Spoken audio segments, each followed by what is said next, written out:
Hello, my name is Dr. Dave Howells and I'm a consultant psychiatrist and registered manager at Cannabis Clinic Cardiff. I run this service alongside my wife Samantha Ashton, and we provide consultations for patients who have not received sufficient benefit from conventional medications to have a trial of cannabis-based medicinal products. We have very kindly been invited by Detective Sergeant Dick Gregory of Dover, the Drug Expert Witness and Valuation Association, to present to South Wales Police, and in fact all police in Wales, regarding this issue. Medicinal cannabis is increasing in its popularity amongst patients in the UK, and this is something we certainly all need to be fully aware of so that we can work together for the best interests of the public at large. I'm going to be presenting a few slides which have been contributed towards from IPS Pharma, so please feel free to get in touch with myself, Sam, or IPS Pharma if you have any further questions, and I look forward to seeing more of you at further conferences like this. Thank you very much.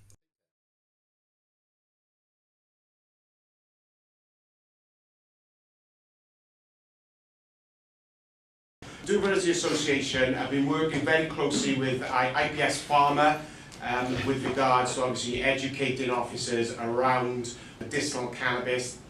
There is a lot of misconceptions out there, there's a lot of misinformation out there, and I've had sight recently with Inforce of a lot of freedom of information requests, and they've asked me, well, what are we doing about it? We are Cannabis Clinic Cardiff. I received a phone call on Monday saying, will you come and speak to South Wales Police? And I went, yeah, okay then. So we set up Cannabis Clinic Cardiff in 2021, and you might ask yourselves, why would you do such a thing? Well, we did it because back in 2003 I was diagnosed with Crohn's disease and I was very, very sick. During that time my life was decimated. My career went, my social life went, and I was in a lot of pain, and I was a very unhappy person with debilitating conditions. So someone gave me a little bit of grass and a pipe and said, try this. And one of the things that it did for me, it didn't cure me, but what it did is it stopped me vomiting all the time. And when you've been vomiting for months on end, you will do anything to stop this from happening. I've been through every pharmaceutical, and this was the first thing that worked. In 2010, I had 10 inches of my bowel removed, and I went to remission for the first time in 7 years. Obviously, during that time, being married to a doctor, he became an expert in my health, and we had a discussion, and he said, I want you to carry on taking this little bit of cannabis every night. I'm going, well. And he said, it's really good for anti-inflammatory. So I discussed it with my team, my BD team, and the consultant, well, do you know what, Sam? For the last few years, how sick you were, you're on a different health trajectory to what I would be expecting. You're not on any pharmaceutical drugs, you're in remission, and you're well. So fast forward to 2018, 2019, we found out that I could get a legal prescription of cannabis. I will tell you now, being a criminal never sat well with me. I felt really uncomfortable with it, I hid it away, and I hated it. So I got myself a medical cannabis prescription, and at that point we realised that Dave was one of the few doctors in the UK who could prescribe cannabis for mental health conditions. So he got in touch with other clinics, I think there were 4 at the time, to say, hey, I'm a doctor, I want to prescribe, I know this works for my wife, and I want to do it for other people. None of the clinics got back in touch. So we went, okay, let's do it. So we set up Cannabis Clinic Cardiff in 2021, and from that point, I can say honestly, we have helped hundreds of patients. We're really humbled about how this has changed people's lives. But one of the issues that we do come across is the complication between what is medical cannabis and what is used medicinally. We provide a service where we give medical reviews and we prescribe medical cannabis. I have brought along with me today some of my prescription. If you want to have a look at it, you're more than welcome to do so. So, without further words from myself, let's get into the meat of this presentation. We put this together thinking this is the information you need, but you know what you need from us. So please stop, ask questions, it's interactive, and without further ado. So hopefully this presentation will give a little bit of clarity about what's happened, why the law's changed, and what we need to do collaboratively to progress things. And we are at the very, very early stages of this industry. It's only 6 years old come this November. And so we've still got a mountain to climb and a lot of awareness to be raised. Now, one of the things I was never taught in medical school was the endocannabinoid system. This is an innate system within the body, which is 600 million years old, so a lot longer than we've been around. So jellyfish had endocannabinoid systems, and this was only really discovered as a system in its own right at the 1990s onwards.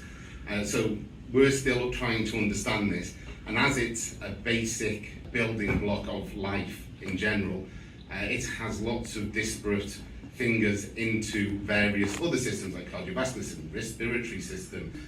There are 3 medications. There's one with THC in it, one with CBD in it, and one with a bit of both in it, and they are only prescribed under license on very, very restricted grounds because it costs millions of pounds to do the research into these, and it's very, very highly targeted. And these medications realistically cannot be prescribed outside that remit after lots of other medications, first-line medications, have been used.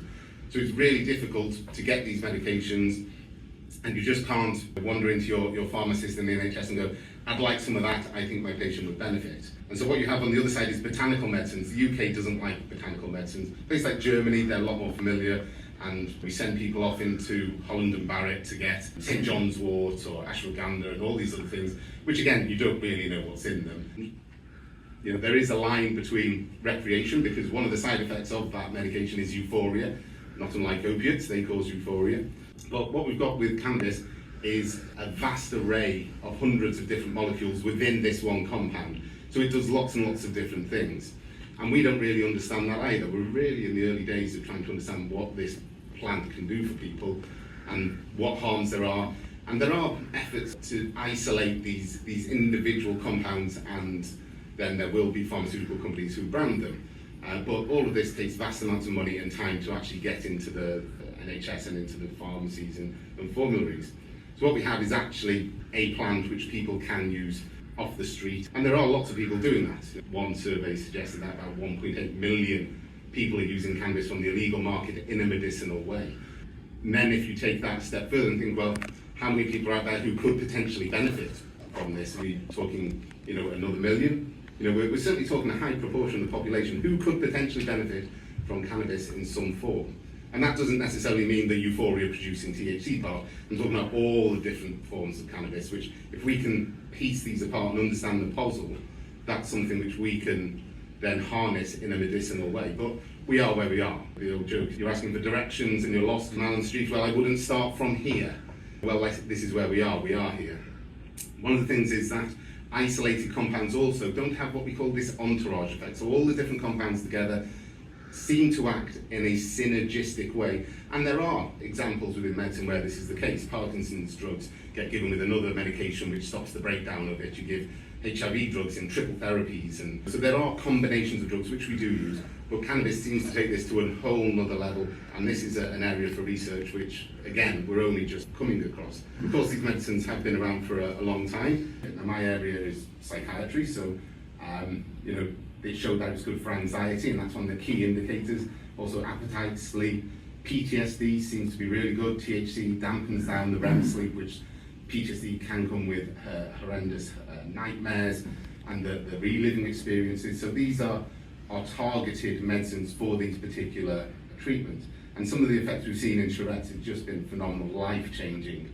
But as time goes on, the evidence base builds up, and we are seeing more and more, lots and lots of people with ADHD are coming to us now, and they're finding that this really just calms them down and or counteracts some of the side effects from stimulant medication like appetite loss and sleep. So the research base is building, and ultimately the government did their review and decided in 2018 that there was sufficient evidence for this to be recategorised as a Schedule 2 medication. Schedule 1 medication drugs don't have any medicinal benefit whatsoever. Schedule 2 have some medicinal benefits in certain circumstances. And primarily this is because of the efforts of mothers of very sick children with epilepsy.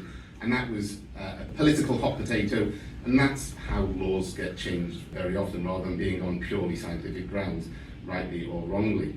So we know that for these young children, this was of great benefit, and they benefited more from the combinations of cannabinoids in the extracts rather than the isolated compounds. And so they continue to use that. Unfortunately, there's not many paediatric neurologists around who would actually be willing to do this. So the people who have actually suffered out of this are those very same children with the intractable epilepsy. But that released then the potential for everyone else with a condition to be able to get this. Now, it can only be prescribed by consultants within their areas of expertise where there is some evidence of benefit. I've been in the NHS long enough, I was an old age psychiatrist, nobody's done the studies on older people, so we were using medications off-label all the time, and some of those were incredibly dangerous. Cannabis, a relatively safe drug when you compare it to those other things, and could replace or reduce some of the other medications. So, 2018, the Misuse of Drugs Act 2001 was amended to have a potential for cannabis-based medicinal products, and they very specifically define what those would be. Extracts, oils, cartridges. Hopefully in the near future we will get other things like patches or suppositories or any other medication forms. At the moment we are just limited really to flowers, oils, vape cartridges, pastel. One of the key things that was written into the legislation was that you're not allowed to smoke your medical cannabis. Now this is a contentious issue for some of our patients who say that, oh no, it only works if I smoke it. And we educate them and we try and get them onto vaporizing, and a lot of them do get onto vaporizing solely, but some still do use their cannabis smoked. And so far as I can tell, nobody has yet been arrested for smoking their medical cannabis. And I know that there are some people who said that if this were the case, they would try and contest it, claiming that, you know, I am doing a research study, or indeed that this is a civil matter, not a criminal matter. So that one's kind of kicked into the long grass, but we always encourage people to use their vaporizers. Vaporizers come in an array of sizes, shapes, forms. They usually have adjustable temperatures. Different cannabinoids are released at different temperatures because the air is heated up to a certain level, and then it passes through the groundnut flower, and then it has a profile. So the inhaled air essentially has a herbal profile. So these are classed as unlicensed medicines. That means that the research has not been done on these. Nobody spent millions of pounds trying to research them, and because of that, we don't know necessarily which ones will be best for a patient, which might cause side effects, what the long-term effects of these are, although they do seem to be relatively safe medications compared to many others. They have to have tried other conventional therapies. It can't be prescribed first line, and it has to be with a specialist. Now, in the law, it has to be a GMC registered specialist, or a hospital consultant, and not a GP. GPs are educated to a phenomenal level, and really it is well within their competencies to be prescribing this, and we hope that that's something that will happen. But in the NHS, nobody is prescribing medicinal cannabis in this way. There may be one or two people who have tried everything save for vomiting and nausea, and ultimately the NHS I think has said to 1 or 2 people, but essentially you have to have gone through every single medication and therapy before they will even consider it. Whereas you can go to a private clinic, and I was doing both. I was in the NHS and in the private sector doing both, and ultimately I went to the NHS and said, look, I want to do some studies here, and I was shot down. It's kind of like, okay, well, I know where the biggest bang for my professional buck is. I know that it's in cannabis prescribing. Patients are coming back to me time and time again saying this is life-changing treatment. Thank you, doctor, this is phenomenal. And I know this is a self-selected population, they're paying to come to me. And then the people have usually used from the black market, so they know that it works for them. So yes, a very selective population, but in 20 years in the NHS, nobody came back to me and said, thanks doc for that. That was phenomenal, it really changed my life. You know, that simply didn't happen. So what we have now in the UK is about 50,000 patients. So that's a lot lower than the 2, 3, 4 million people who could potentially benefit, and certainly a lot less than the 1.odd million who are currently using cannabis in a medicinal way. So we really are at the foothills, even 6 years on from legalisation. That's estimated to be growing by about 1,000 patients per month. Hopefully that will continue, and there will be the capacity to do so. At the moment, there's only about 100 doctors prescribing. Very few are like myself who do this full time. Most do have their foot in the NHS and are kind of experiencing this world for the first time. So there's kind of a bottleneck. Even if we wanted to service 1 million people, 100 doctors cannot do that. So there needs to be other ways of thinking. My view is that if we can get to a threshold whereby suddenly everyone knows someone who's got a prescription of medical cannabis, then perhaps it'd be more politically expedient to have some of the legislation changed. But we are where we are. In the UK, flowers are the main medication being prescribed. About 80% of the medical cannabis products are flowers, and these are listed on websites such as this one. This is medbud.wiki, where you can find out about all your clinics, pharmacies, medications, prices, availability, profiles, genetics. It's a wealth of information, and it's run by a patient who's a volunteer. That's because unlicensed medicines cannot be advertised. So we cannot go out and say into the world, you know, these are wonderful medicines, you should have some Gorilla Glue, or some other crazy name which the MHRA has now clamped down on. So nobody's going to be allowed to call their medication Purple Milk or Miracle Alien Cookies or anything else. But it doesn't change what it is. And these cultivars have all been bred underground. That's why they've got silly names. You know, it's not Pfizer or GlaxoSmithKline producing these. And what we've got is medicines from all over the world. You know, in the UK, we have just now got homegrown cannabis. Predominantly, it's coming from Canada. They're street side in terms of their growing. You know, it also comes from Australia and Colombia and Uganda and Portugal and Macedonia. And that's me visiting a plant or several. So this is where it's coming from abroad. Most people take the flowers. There are a growing number of people using the oils. They last longer, they last about 6 hours, just like edibles. And particularly some of the older generation who don't really want to be handling medicinal cannabis and inhaling things. But inhalation is a very fast, effective way of having a medication. People with comorbid conditions, like pain as well as anxiety and other conditions, can get multiple benefits from cannabis in and of itself. So, what's it look like? I mean, Sam's got her selection of medications, which you'll be able to sort of put your nose in later. But otherwise, they come in bags or pots. They will be just like the medications you get from your GP. They'll have a name tag on them. That will be the patient's name, and inside that you'll have the oil or the vape cartridge or the flower. And the flower will be pretty much the same in appearance and smell as you would find on the illegal market. So determining what's legal and what's not is tricky. So you've got to look at the pots, you've got to look at the names. People will always have access to their prescriptions.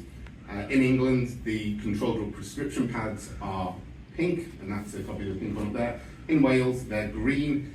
As with everything, Wales has to do things slightly different from the English just to stand out. So that has caused confusion where police officers in Wales have picked up these prescriptions and said, well, these are supposed to be pink, you know, and it's not, they're actually green here. So patients are having lots of different types of medication. Some stick to one religiously and go, this is the one that works for me. Others try lots of different ones, and these things are going in and out of stock all the time. The restrictions on bringing in the medications are for named patients only, so they can only bring in a very select number. So as soon as the patients go on Reddit and they go, oh, this one's good, everyone flocks to that one, it goes out of stock, they have to go to another. So people are bouncing around, and so people are collecting large amounts of these pots. So there's lots of these pots in circulation, and patients can use more than one at a time. And if they're not so keen on one, they might go for another one. And so people can have little bits of medication in lots and lots of different pots, which may look like they're out of date. And there are expiry dates on these, but they wouldn't be harmful after those expiry dates. And patients may still get benefit. But we wouldn't recommend people use out-of-date medication, but patients do. So when patients are approached by the police, they've got their medication on them, sometimes police officers don't know that the law has changed. Lots of people we have every day phoning us up say, I've just found out this is legal, and that's a very common way for us to start our day. And so, especially when it's in flower form, we have had police officers say to us, well, I know people who could knock up a prescription like that on their home computer and stick a label on a pot, and how would you know? And good question. The fact is you wouldn't, unless you did the due diligence on that patient and their registration with the clinic and the medication and the prescriptions. However, it is a legal medication for a lot of these people, and to then unlawfully detain someone may put police officers in a very vulnerable position, and there are people who are talking about making legal claims against police officers who do that. So definitely this is a hot issue for the police as well as the patients. So when patients have reported problems, they say that the police have confiscated their medicines, they refuse to return them, although we, in our experience, patients do get their medication back, but we're talking UK-wide.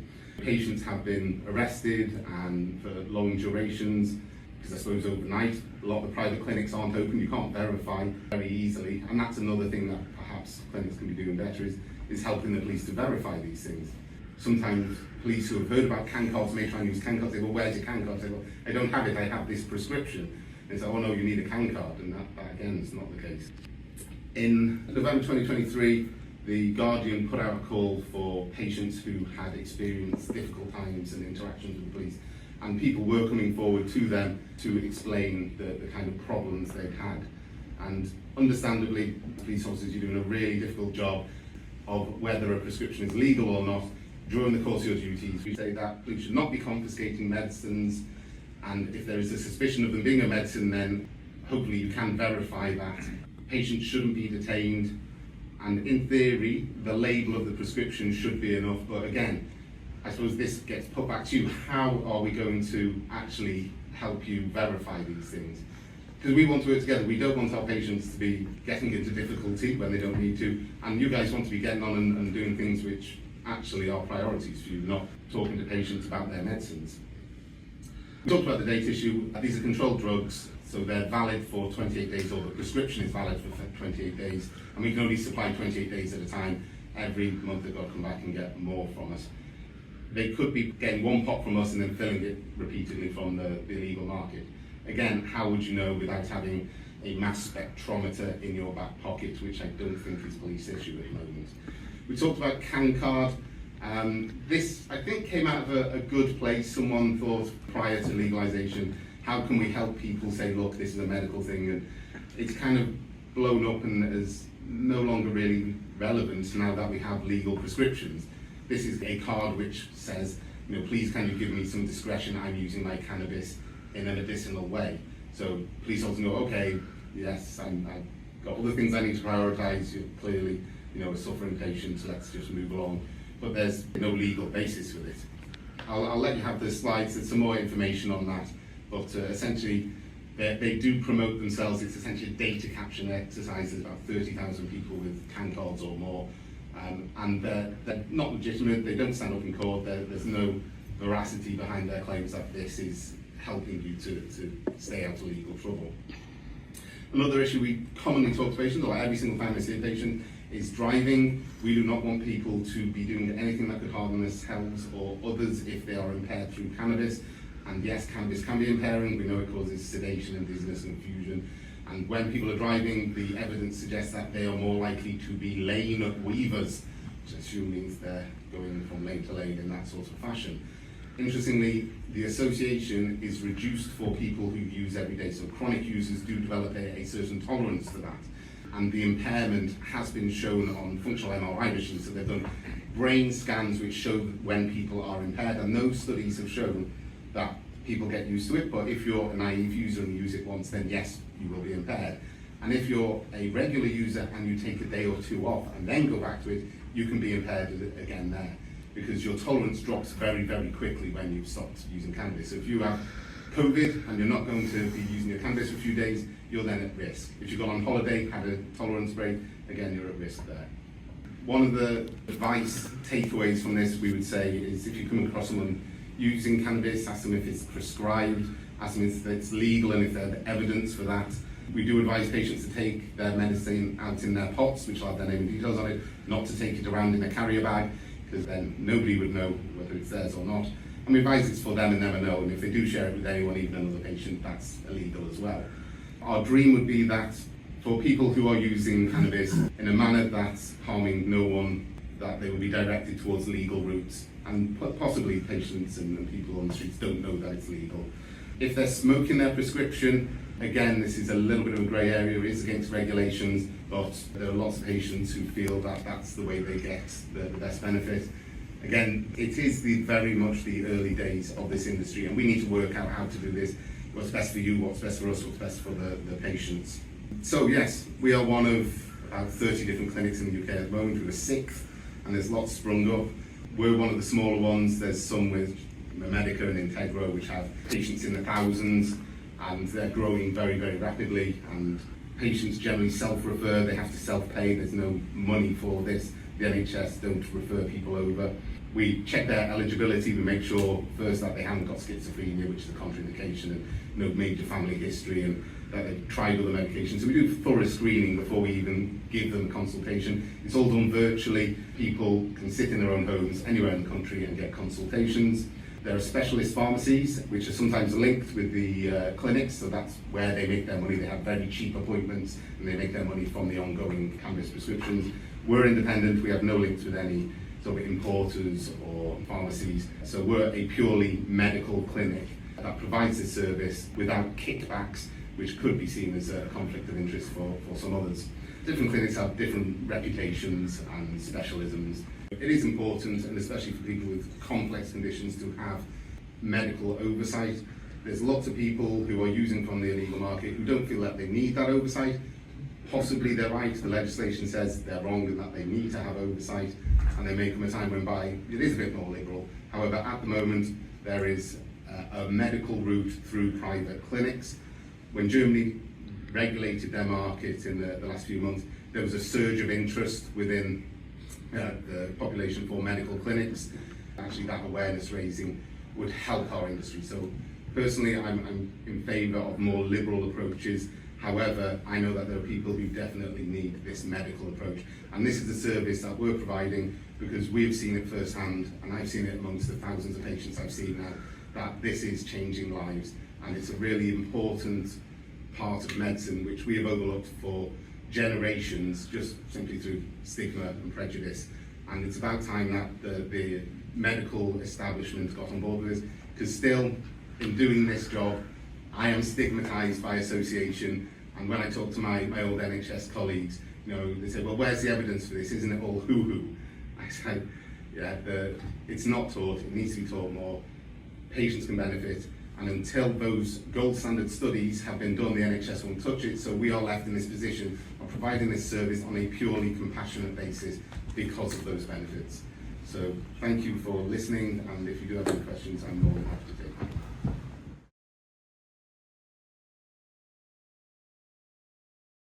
Average prescription for flower would be, say, 30 grams a month, and you can get medication from about £5 a gram, so that's what £150 a month for your medical cannabis prescription. Some people, particularly the naive people, use tiny amounts. 10 grams, which is generally the minimum size for these bottles, can last them 3 months. So some people can get benefits from really, really small amounts. And then there are other patients who require much, much higher, or have been on the illegal market without supervision and pushed their tolerance through the roof. I've had people saying they've had like 10 grams a day, which is just phenomenal. We can't match that on the medical market for the risk of diversion of that much medication. So we are still trying to work out how we self-regulate as an industry. How does that compare to your oil prices? The oil prices start at, say, £30 for 200 milligrams of THC. People use generally about 5 milligrams, say, for sleep, and that would be 40 doses for £30. So that's quite reasonable. But the liver metabolism is different for everyone. Some people are ultra metabolizers and never get benefit from oral solutions. They have to have inhaled. What's the regulation behind that? Who are you regulated by? So I'm regulated by Health Inspectorate Wales.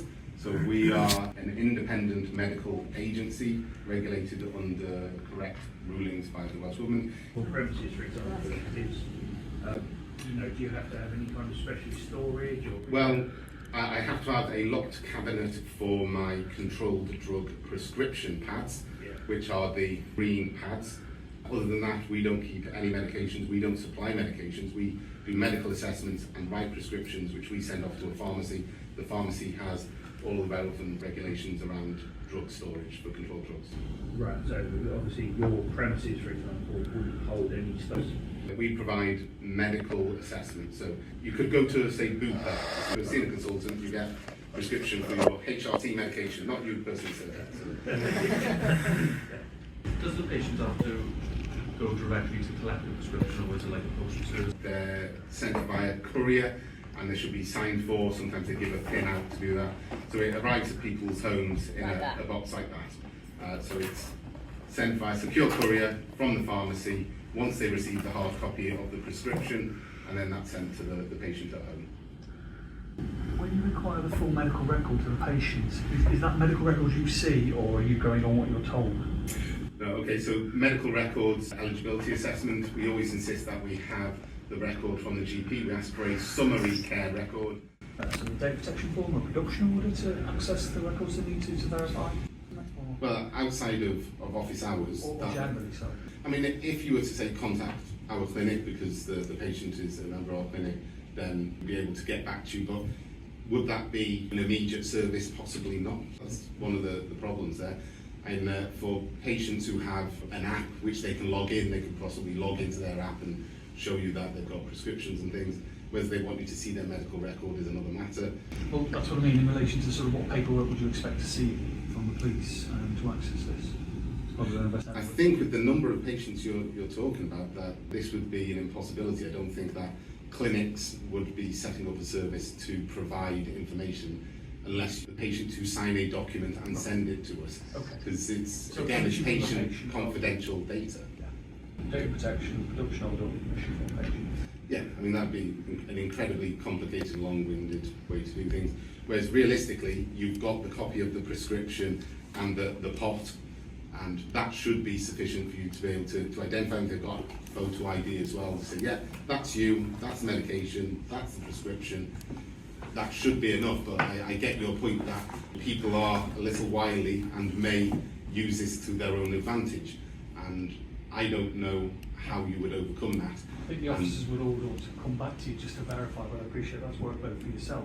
I was just trying to work out, is there a streamlined process that could do that by? At the moment, there isn't, and stopping someone on the street wouldn't necessarily get you the answer you want in a timely manner.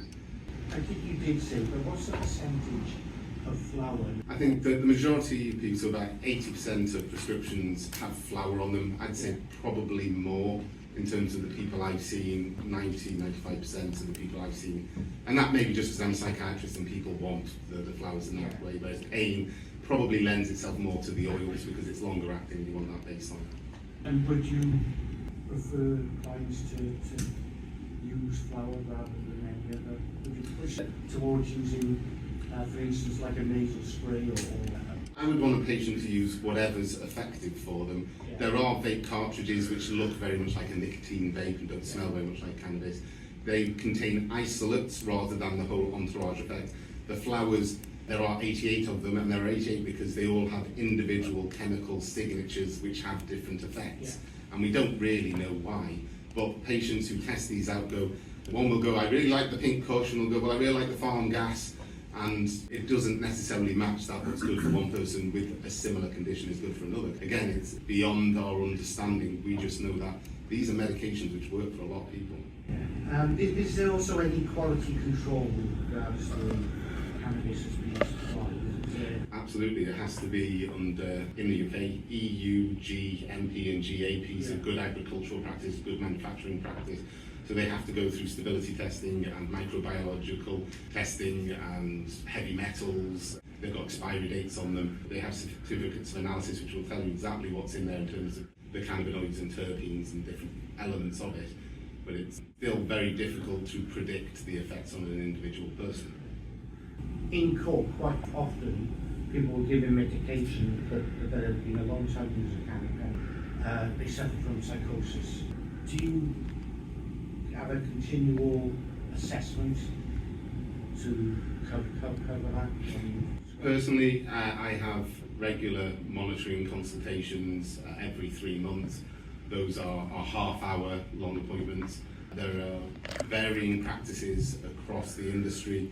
I think one at the moment, after a year, you go to yearly monitoring so that there's follow-up every year. At the moment, we're just doing 3-month follow-ups. There's no standardised practice within the industry, so it's very, very variable. You mentioned 30 grams per month that you'd be, your sort of limit you can prescribe. That's about the average, I'd say. So most people who use on a regular basis and have built up a bit of tolerance tend to go for about 1 gram a day, which is about 30 grams a month. People who are naive tend to use less than half a gram a day. People who've been using for a long time or have very difficult problems tend to use about 2 grams a day, that's 60 grams. In Australia, where they've got quite an established market, the average is about 24 grams a month. So that's probably where we're at, but again, it's very variable. patients are being grasshoppers, excuse the pun, from one clinic to another because they're trying to find the clinic that works best for them. Some clinics require you to have another appointment in order to change from one strain to another. We don't do that. We allow the patients to test out different ones. Whereas some say no, everyone has this one, everyone goes on that, and then you have another appointment, all right, well, everyone goes on this one, and so there's no standardised process. What's the most you prescribe for one patient? I would say I've prescribed 120, and there's a couple of people on 120 grams per month, and that's 4 grams per day, and these are people from the illegal market who are using much more than that on the illegal market, but are finding that they're able to fine-tune their prescription with us because they're choosing the right medications which are effective for them. And so they don't need to use quite as much. And if you use a vaporizer as well rather than smoking, you tend to use less because just the way the mechanics of the vaporizing work. So we do encourage people on a harm reduction level to use a vaporizer. So, you said about the price was £5 a gram. That's, I would say, on average, half the usual sort of street price of street buds. Why is it so cheap? Is that deliberately done so as, without trying to sound cynical, that obviously it's the private the private growers can obviously show that they're trying to be, what's the word? I suppose it's open access, perhaps. Yeah. Patients who choose the cheaper end of the scale tend to need to use those medications a bit more than the ones that are at the higher end of the scale, just even if they're the same percentage THC. Yeah. Because the ones that have been grown in sort of more sophisticated ways and processed in different ways may get more benefits, so patients perhaps use less of the higher priced ones than they would of the lower priced ones. But some people either don't have much money and choose the lower priced ones, or they find that those ones are effective, and why spend more money when you don't have to. An alcoholic that can function on alcohol, but be able to prescribe it to someone taking prescribed cannabis and being able to do it. Well, I suppose it depends in terms of the comparison with alcohol to do with limits. Alcohol is very clear evidence that over a certain level your judgment is impaired, your reaction times are slowed, that the potential for harm is much, much greater than with someone who has a chronic cannabis habit who has become tolerant to that. So the risks are there, and there's lots of good research coming out of Holland to do with that. And these people who are doing the functional MRI machines are looking for the biomarkers which link with that impairment. So at some point there should be biomarkers that you could test in the same way. At the moment, taking a swab or blood test for THC isn't effective at correlating for impairment. Well, that's why they have the obviously the 2 microgram set at the limit, don't they? So I'm assuming. It's incredibly low, yeah. Yeah, it is. Well, it's maybe to yourselves who deal with the people that have cannabis, but an alcoholic can have 4 pints of lager and still function completely well, but be double the. Well, again, it depends what you mean by functioning well. Alcohol has depressive effects in the brain which affect the executive functions and balance and coordination and reaction time, all of which you would not want someone driving. So yeah, absolutely. And we can't compare it to cannabis, which is a completely different medication. Alcohol's not prescribed. Yes, it's not prescribed, as Sam's just said. The DVLA driver's medical, if you're on certain medications you can't drive for that reason. So have they done does it fit in with their categories? Well, if someone is misusing cannabis or any other drug, then that is a notifiable condition to the DVLA, and the patient should notify. And so all these people who are using illegal market cannabis should self-notify to the DVLA, absolutely. There are some people like Class 2 drivers, HGVs, people with insurance issues, forklift truck drivers, warehouse workers, lots of people who should be informing their employer because they are in a dangerous occupation. And we encourage people to do that, and on occasion we have asked for evidence that they have informed their employer of that. But there's certain medications that if you take it and you can't drive in the DVLA sort of rules, isn't that? Yeah, I mean, I filled out a lot of DVLA forms, and that's not part of my assessment that you are on this, you can therefore cannot have X, Y, or Z. If you've got epilepsy or a recent history of psychosis, then those are conditions whereby you can't drive and they'll be notifiable. And you would always encourage the patient to notify the DVLA, and only if you then thought that they were acting in a manner that was dangerous to themselves or others, would you then contact the DVLA yourself, having told the patient that that was exactly what they were doing. The responsibility lies with the patient. Yeah. What's the situation with vaporizers then? How many, are they issued one when they obviously sign up, and what happens? No, they would have to purchase that themselves. There is a clinical relief who issues vaporizers at the same time as signing up. But it's, again, very individual. You can spend £30 on a vaporizer, you can spend £300-400 on a vaporizer. There are some which are medically licensed. These are Most of them medically are. licensed. Yeah, so those are medically licensed vaporizers from Stork and Vapor. Those are the ones we recommend, but not everyone has £300-400 to spend on their medical device. However, if they're using it daily, I think that's a good investment. I'm just thinking the advice is given about vaporizing for themselves, and then obviously they turn around and say, it's broken, I've lost it, and I haven't got any money to get it. That's what I'm smoking. Yeah. Yeah, absolutely. So it goes against the advice that obviously that you give. And you could argue that if you're not using the medication as it is advised by the prescriber, then that ceases to be a legitimate medical defence in a court of law. Again, these are things that people haven't taken to court as a test case. As a medical practitioner, I would never advise anyone to smoke anything, but I can see why there are patients who would continue to do so, and I would encourage them not to. But again, that's not necessarily my responsibility to then stop their prescription. I deal with the harm reduction model that I encourage people. But if legislation came in saying anyone who smokes or anyone who supplements from the illegal market has their prescription stopped, then obviously I'd do it. I'd comply with whatever legislation's out there. But my viewpoint is that this is a compassionate prescription, but these are severe, intractable conditions, particularly mental health, which are people are suffering with, and I'm doing my best to try and help ease that suffering. Society's deemed that that's a legitimate thing to do, and now we have to deal with the changing of the goalposts politically and from a legal perspective. Do they get the same thing from the NHS? No, the NHS won't touch botanical medicines. They say they have those 3 medications on the formulary which aren't prescribed for anything other than those very narrowly defined prescriptions. One day maybe it will, but the NHS works on NICE guidance, and they're very, very conservative in terms of their approach to this. At the moment, it is just private clinics who are able to do this. And as I say, we're in the very early stages. If we've got 2 million people to service, that can't be done with this model. We're sort of chiming our own death knell and saying we want people to have access to this, but if we get to that capacity, there's not enough doctors to provide that service. In the UK, yes, you could have patients who, perverse incentive-wise, go to their doctor, say, hey, I'm really anxious, thank you for my sertraline, thank you for my citalopram, I'm now eligible for a medical cannabis prescription. And then get 1 pot, refill it with black market cannabis. I don't know what the answer to that sort of immoral behaviour is.